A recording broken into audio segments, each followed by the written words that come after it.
My name is Mandy, and I was never the kind of person who cared about impressing others. At 34, I had everything I needed: a successful business, a beautiful home, and a life I built from the ground up.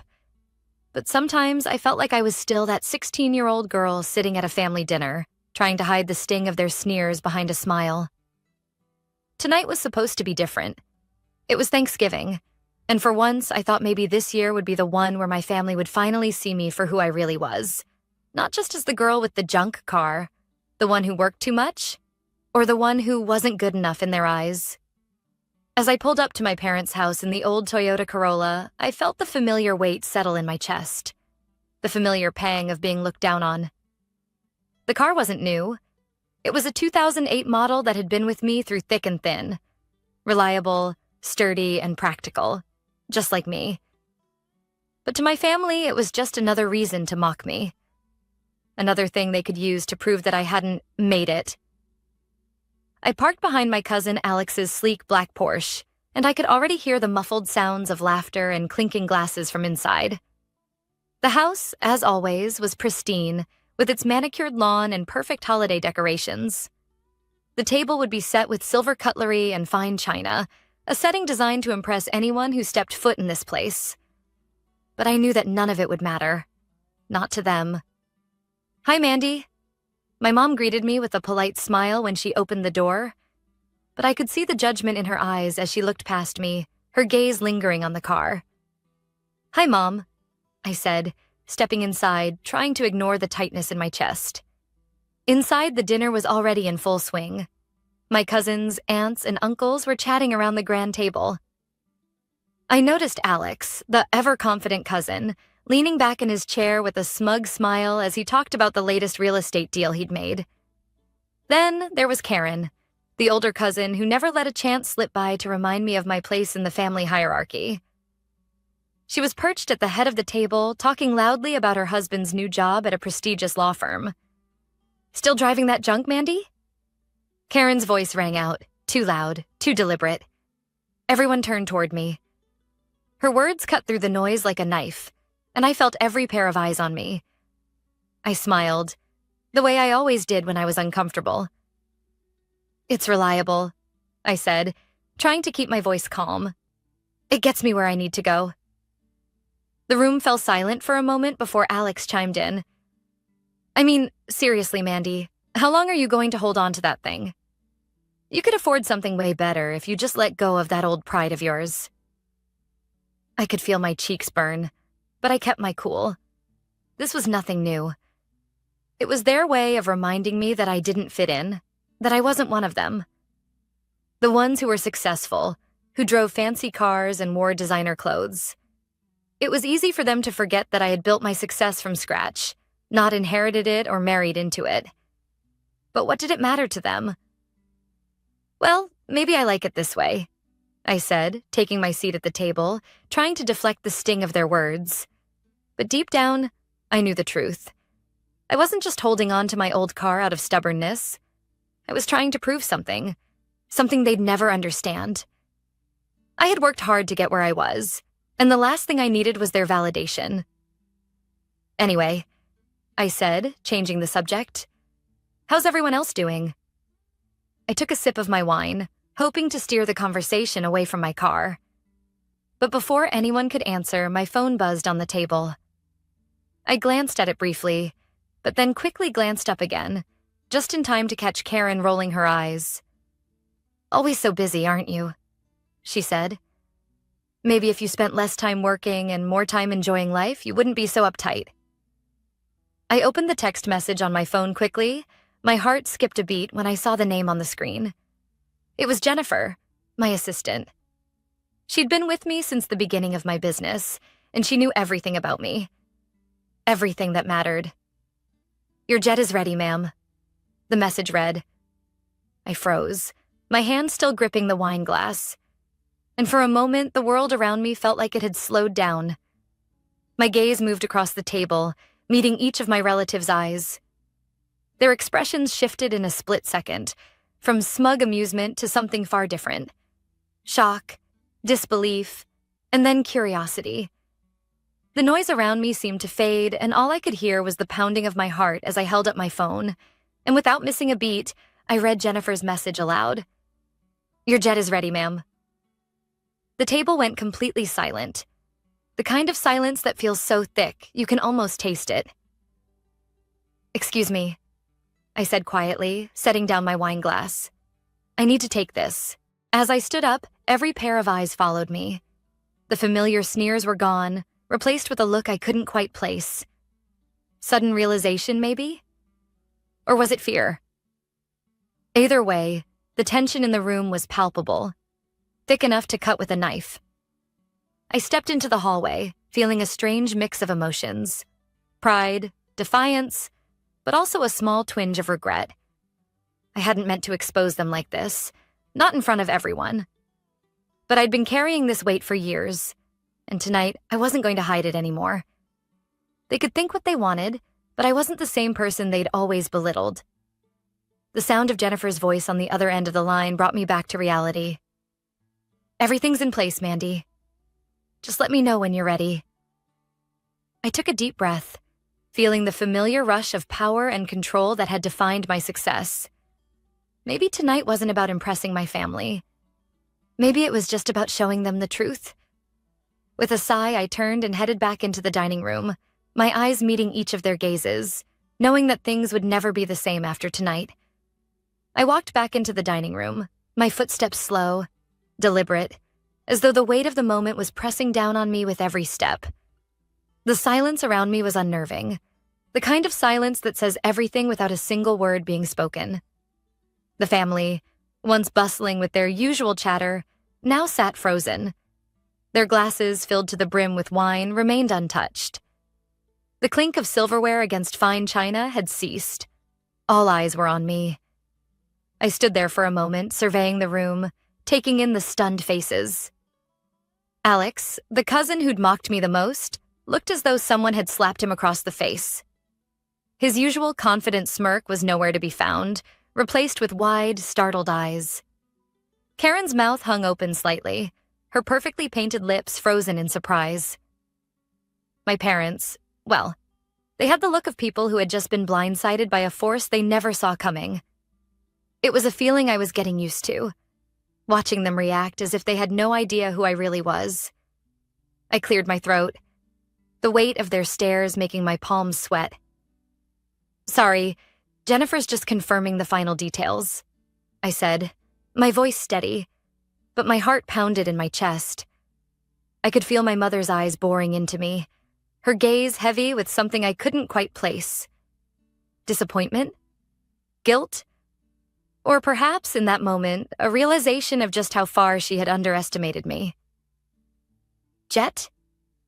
My father finally spoke, his voice sounding almost foreign, as if the words had gotten caught in his throat.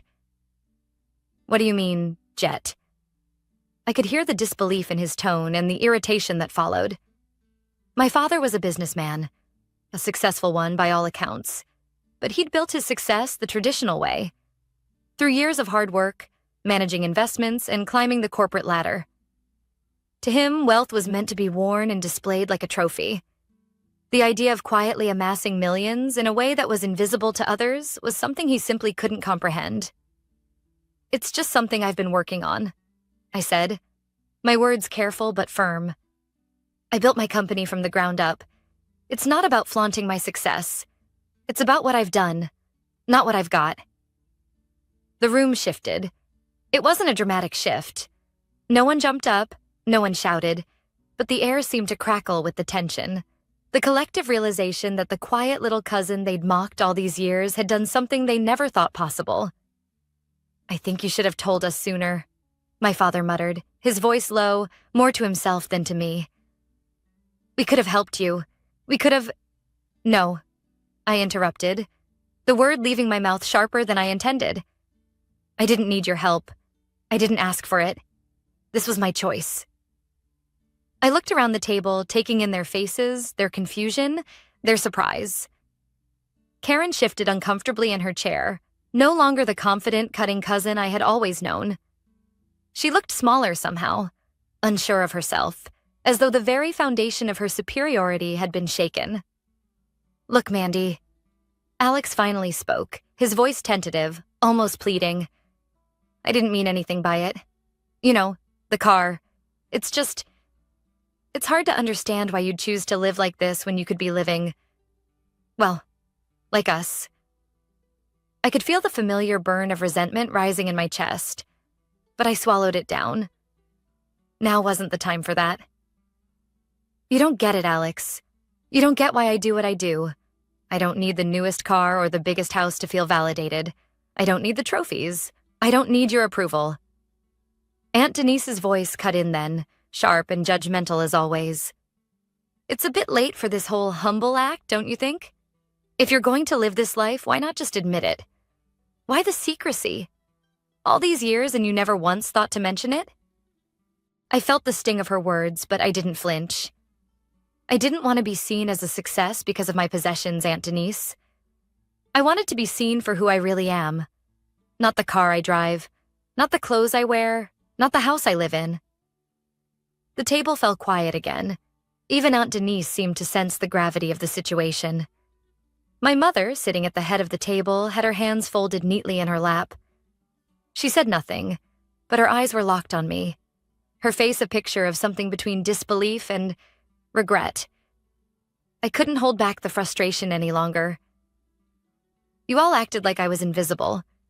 You laughed at me behind my back. You treated me like I was lesser.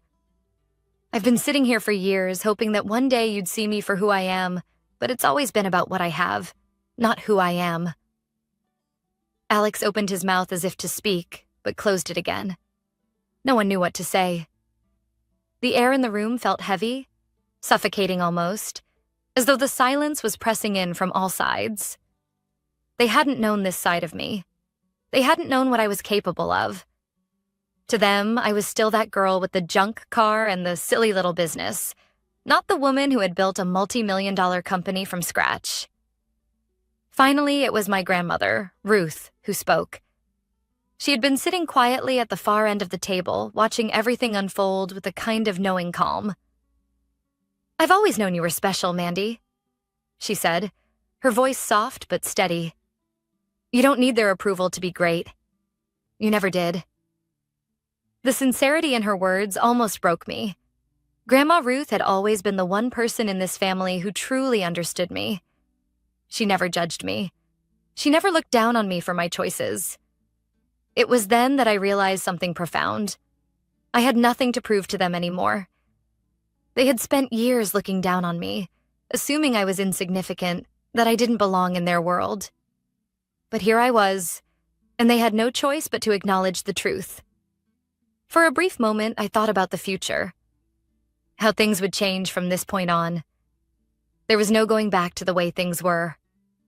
I had to wonder, though, if they would ever truly accept me for who I was, or if the approval they offered now was simply a reflection of my success, not of me as a person. But whatever happened next, I knew one thing for certain. I wouldn't let them define me anymore. Not now. Not ever again. The tension at the dinner table hadn't fully dissipated when I stood up, excusing myself with a vague, I need a moment. I walked out of the dining room, my heart still hammering in my chest. I needed a breather, a moment to gather myself before the storm that was undoubtedly brewing in my absence. I didn't head for the bathroom, though. Instead, I made my way to the back of the house, stepping out onto the patio where the cool air hit my face, offering a temporary reprieve from the overwhelming emotions swirling inside me. My hands were shaking, but I took a deep breath and steadied myself. As I leaned against the railing, I let my thoughts drift. I hadn't expected that kind of reaction. Not from them. It was one thing to hear their disapproval, to feel their judgments, but seeing the look on their faces when I revealed my success, it was something else entirely. I glanced out at the horizon, trying to calm the storm inside me. There was no denying it anymore. I had changed. I wasn't the girl they all used to put down, and I had worked too hard to get here to allow their perceptions of me to hold any weight. The sound of footsteps behind me interrupted my thoughts. I turned to see my father standing at the door, his face softening as he approached. He was trying, I could tell, but he still didn't quite know how to handle this. Not the way I needed him to. "Mandy," he started, his voice hesitant. I'm sorry, okay? I didn't know." I raised an eyebrow. "You didn't know what, Dad? That I wasn't a failure?" "No, He stopped himself, running a hand through his hair, clearly uncomfortable. "I didn't know it had gotten this far. You've always been so quiet about it. So humble." I almost laughed at that. Humble? That's how he saw me? As quiet, modest Mandy who never spoke up about her achievements because they didn't fit into the box he had created for me. "Dad," I said softly, "I didn't want to talk about it because I wanted you to see me for who I am, not for the things I own. I've been telling you all along, in my own way. But you never listened, did you? You only cared about what you could see." His expression faltered. I could see it. The realization that his perception of me, of my life, had been wrong all along. "I didn't mean to," he started, but I cut him off. "I know you didn't, Dad, but sometimes your actions speak louder than words. I've spent my whole life trying to earn your approval, but you never asked about what really mattered to me, about what I wanted to build. I don't need your validation anymore, not like I used to." There was a long pause before my father nodded slowly, as if processing everything I'd said. "I can't undo what I've done," he admitted, his voice low. "But I can try. For you." I was silent for a moment, feeling the weight of his words. For the first time in my life, I saw him try to bridge the gap that had always existed between us. I didn't know if it was too little, too late. I didn't know if it would ever be enough. But part of me wanted to believe that this moment could be the beginning of something different between us. "I appreciate that, Dad, but it can't be about just fixing things for the sake of it. It has to be real." He nodded again. "I'll work on that, Mandy. I'll try to understand you more." I let out a breath I didn't know I was holding and smiled. A small, genuine smile. That's all I've ever wanted. As I turned to walk back inside, I noticed the other members of the family had gathered in the living room. Their expressions were a mixture of curiosity and awkwardness, unsure of how to proceed now that the reveal was over. It felt almost like a slow-motion train wreck, everyone waiting for the next move. I took another deep breath and walked in, my eyes meeting my cousin Alex's. The guilt was evident in his eyes, and I could see him struggling to find the right words. "Look, Mandy," he started, his voice careful. "I'm sorry for what I said earlier. I didn't know. I had no idea." I nodded, appreciating his attempt to make amends. "I get it, Alex. But understand this. What I drive, what I wear, none of that defines who I am. My worth isn't wrapped up in any of that. And neither should yours be." The room fell silent again. But this time the silence felt less charged, more contemplative. The family had been forced to acknowledge a reality they had spent years denying. They dismissed me, underestimated me, and written me off as someone who hadn't made it. Now, they had to face the truth of who I was and what I had accomplished. I turned to my mother, who had been eerily quiet since my announcement. She was sitting on the edge of the couch, looking almost fragile. Her hands were folded in her lap, her eyes staring at the floor as if searching for the right thing to say. "Mom," I said softly, "do you have anything to say?" She looked up, and for the first time that evening, I saw something resembling regret in her eyes. "I didn't know you felt so overlooked," she whispered. I thought you didn't want us to know. I thought it was your choice to keep it quiet." I walked over to her, sitting down beside her. "I've always wanted you to know, Mom. But I've also wanted you to see me for who I am, not for my title or my wealth. All I've ever wanted was to be accepted as I am." She nodded slowly, her eyes glistening with unshed tears. "I don't know how to fix this. I wish I'd seen it sooner." "You don't need to fix it," I said gently. "Just try to be present. Try to understand." For a moment, everything was quiet again. The harshness of the past few years, of being misunderstood, underestimated, and pushed aside, felt like it was beginning to lift. But I knew the journey wasn't over. This was only the beginning. There would be more battles, more moments like this. But I was ready for them. Ready to stand my ground and be seen for who I truly was. The days following that Thanksgiving dinner were a whirlwind of emotions. The truth had been laid bare, and my family, once so confident in their assumptions about me, were now navigating the wreckage of their ignorance. For the first time in my life, I felt like I was standing on solid ground, unshaken by the judgments and expectations that had weighed me down for so long. But as much as I had hoped that my family would suddenly begin to understand me, I knew better. Change wasn't instant. It wasn't a magic switch that could be flipped. The process would be slow, and there would be setbacks. The first few days after the dinner, I received a handful of messages from my parents. Texts filled with half apologies and attempts to explain themselves. My father's message stood out. "I still don't understand why you kept it from us, but I'm proud of you, Mandy. Let's talk more soon." It wasn't the grand gesture I had hoped for, but it was a start. For once, I felt like I wasn't fighting an uphill battle on my own. I had been invisible to them for so long, and now, slowly, they were beginning to see me. But I wasn't naive enough to think this would be the end of it. I knew my father would continue to measure success by things like money, status, and power. That's how he had been raised. And that's how he had built his own empire. It was hard to erase a lifetime of that kind of thinking, but I couldn't help but hold on to hope that maybe, just maybe, he would see me for who I was, and not just as the daughter who had gone a different way.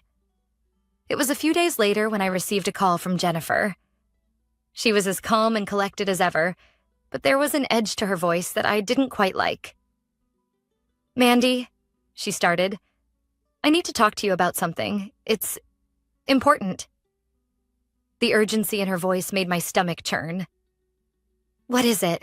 I asked, already mentally bracing for whatever news she had to share. "I've been hearing things, from clients, from investors," she said, hesitating. "They know about your family, and they're starting to question your business practices, your connection to all that wealth." I paused, my thoughts racing. "Are you saying they think I'm just using my family's name to push my company forward?" Jennifer didn't respond right away, but I could hear the tension in the silence. "It's not that they think that directly, but they're starting to wonder if your success is tied to who you are, not just what you've built." I felt a sharp pang in my chest.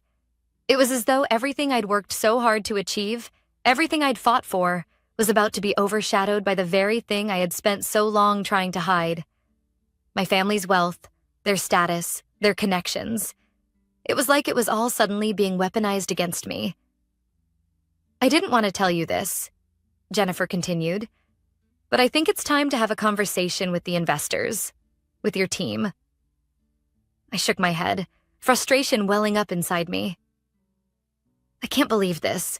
I've built this company from the ground up and now—" "I know," Jennifer interrupted gently. "But you need to understand, Mandy. They don't care about the blood, sweat, and tears you've put in. They care about the image. And right now, the image isn't what we need." I leaned back in my chair, letting her words sink in. The very thing I had fought to distance myself from, my family's influence, was now threatening to unravel everything I'd worked so hard for. My heart raced as I processed what this meant for the future. The truth of who I was, the authenticity of my journey, seemed to be slipping away, just as the world around me demanded a version of success that fit their expectations. After a long pause, I spoke. "What do you suggest?" "There's no easy way around this, Mandy. But we have to address it.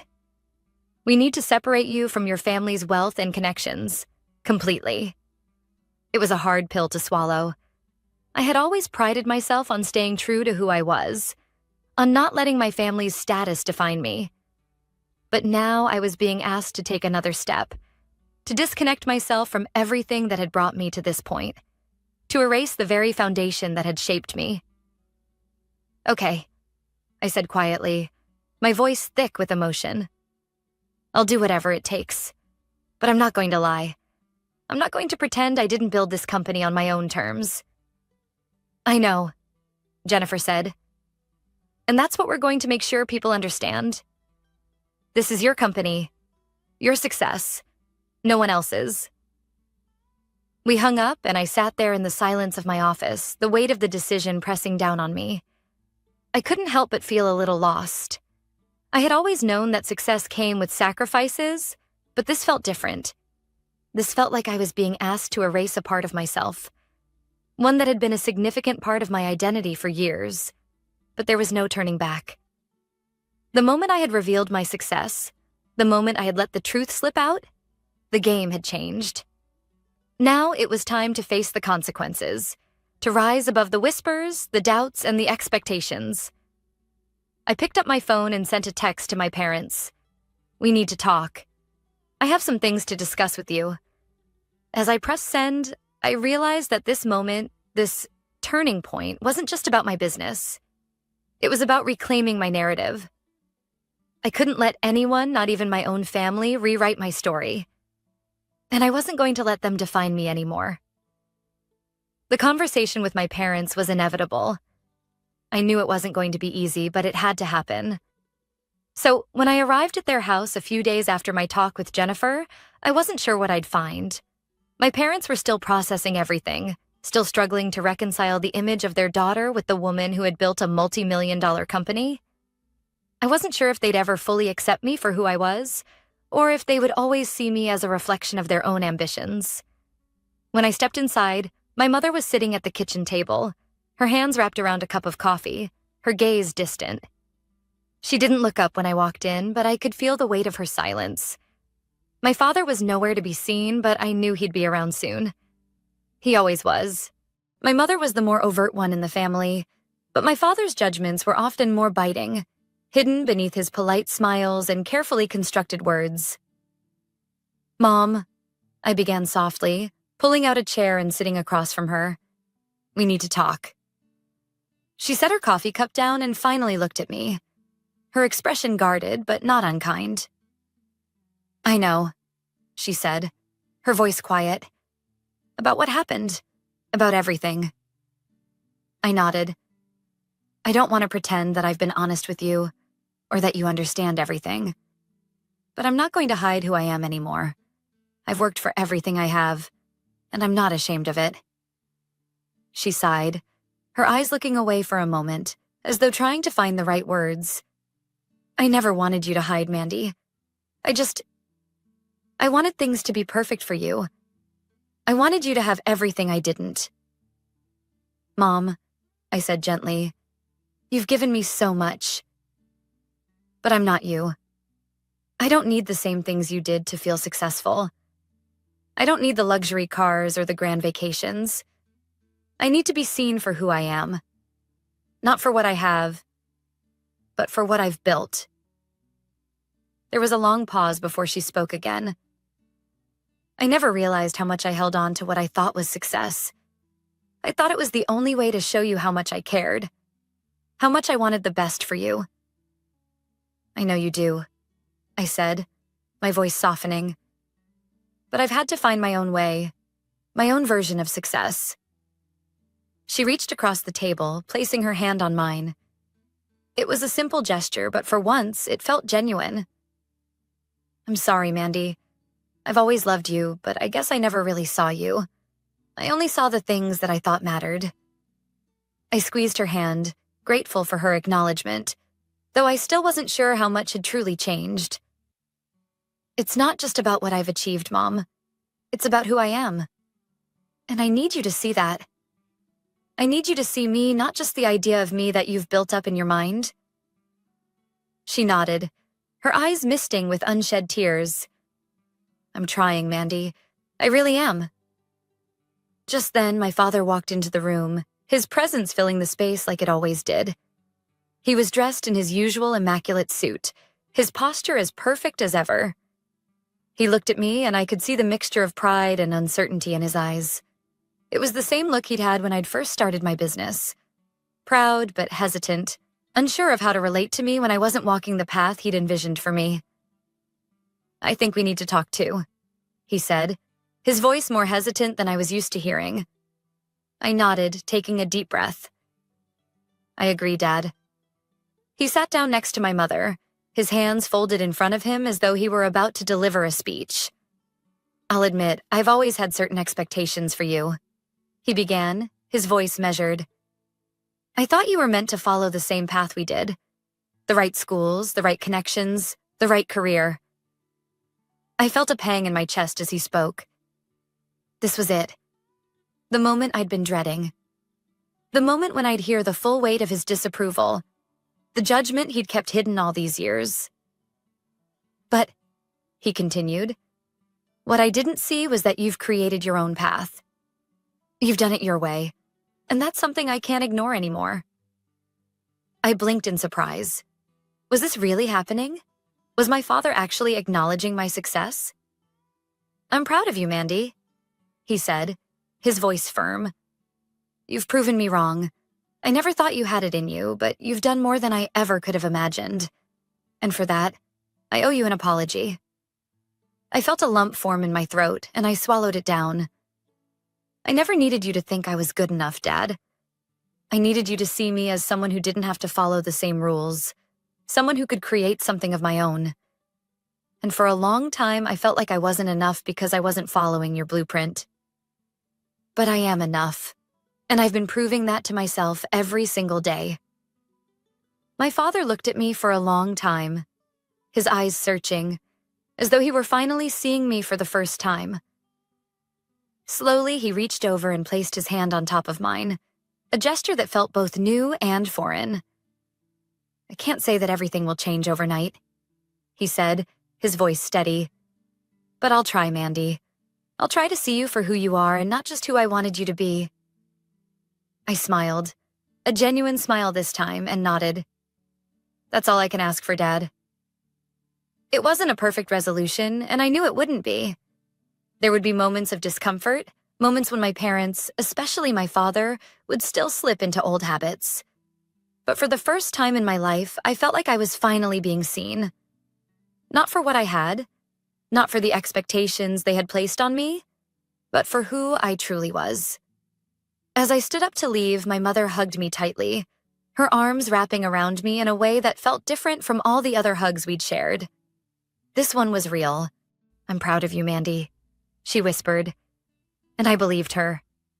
For the first time in years, I felt like I was exactly where I was supposed to be, standing tall, true to myself, and finally beginning to heal the wounds that had been left open for far too long.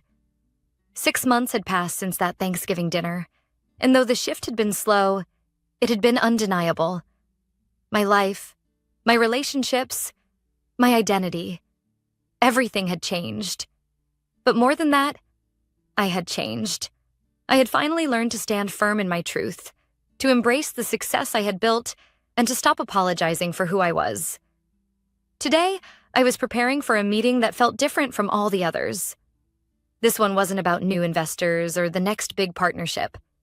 This meeting was about solidifying my place in the world, not just as a CEO or a businesswoman, but as someone who had fought her way to the top on her own terms. The agenda was simple. I was meeting with the executives at Nexus Technologies to outline the future of the company and our mission. As I walked into the conference room, I couldn't help but smile. The team I had built, the people who had been with me since the early days of the company, were seated around the table. Jennifer, my loyal assistant turned business partner, sat at the head of the table, her usual calm demeanor radiating confidence. She had always believed in me, even when no one else did. "Good morning, everyone," I said as I walked in, taking a seat at the table. I could feel the energy in the room, the same energy I had worked so hard to cultivate over the years. A culture of respect, of shared values, of authenticity.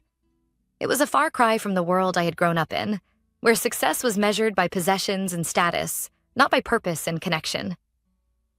"Mandy," Jennifer said, her voice warm but professional, "we're ready to discuss the next phase, the expansion into the international market, the social impact initiatives.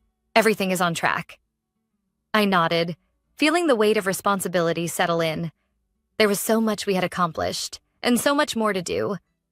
But this time, it didn't feel overwhelming. It felt empowering. I was no longer afraid of the challenges ahead. I had learned to embrace them, knowing that I could handle whatever came my way. The next phase is about more than just growth, I began, my voice steady, filled with conviction. It's about staying true to our mission. We've always been about helping small businesses, giving them the tools to compete in a corporate world that often leaves them behind. But we can do more. We need to do more. I glanced around the table, meeting the eyes of each person in the room. I want us to focus on our social impact initiatives. I want to expand our tech education programs, create opportunities for young people in underserved communities, and help bridge the gap in digital equity. We've already made a difference, but we can make a bigger one. Jennifer smiled. I love that direction, Mandy. And we've got the resources and the team to make it happen. I've already started reaching out to some nonprofit organizations that can help us. I felt a surge of pride as the team began discussing the logistics of the expansion. For the first time, the conversation wasn't just about profit margins or client acquisitions. It was about something more meaningful. It was about using our success to create real, lasting change. As the meeting progressed, I found myself reflecting on the path that had brought me here. There had been moments of doubt, moments when I questioned whether I was doing the right thing, whether I was enough. But now I knew that my success was not just a product of hard work. It was a product of my authenticity. I had learned to be true to myself, to embrace my strengths and my flaws, to accept that my worth was not defined by the opinions of others. When the meeting wrapped up, I stood up and looked around the room. Thank you, everyone. I'm proud of what we've accomplished together, and I'm excited for what's next. We've built something special here, and I know we'll continue to grow and make a difference. As I walked out of the room, I felt a sense of peace that I hadn't felt before. There was no more tension in my chest, no more uncertainty about who I was or where I was headed. I was no longer hiding behind a facade, no longer trying to fit into a mold that wasn't mine. I had created my own path, and I was walking it with confidence. Later that evening, I sat down to a quiet dinner in my home. A home that was still modest by some standards, but perfect for me. As I ate, I thought about the changes in my family dynamics over the past few months. They had come a long way, and I had too. My relationship with my parents was still a work in progress, but we were starting to understand each other. My father, in particular, had been trying, really trying, to see me for who I was, not who he wanted me to be.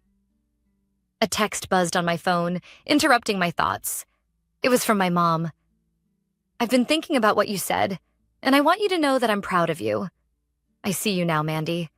I see the woman you've become. I smiled, a lump rising in my throat.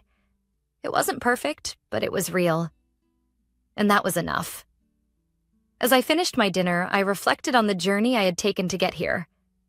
It had been long and hard, full of challenges and obstacles. But through it all, I had learned the most important lesson of all. Success is not measured by the things you own, the car you drive, or the titles you hold. Success is about living authentically, about being true to yourself, and about using your voice to create change in the world. I looked out the window, the soft glow of the streetlights casting a warm light on the quiet neighborhood outside. For the first time in my life, I felt truly at peace. I had finally become the person I was always meant to be, the woman who didn't need anyone's approval to know her worth. And with that, I knew that the future was mine to shape, on my terms.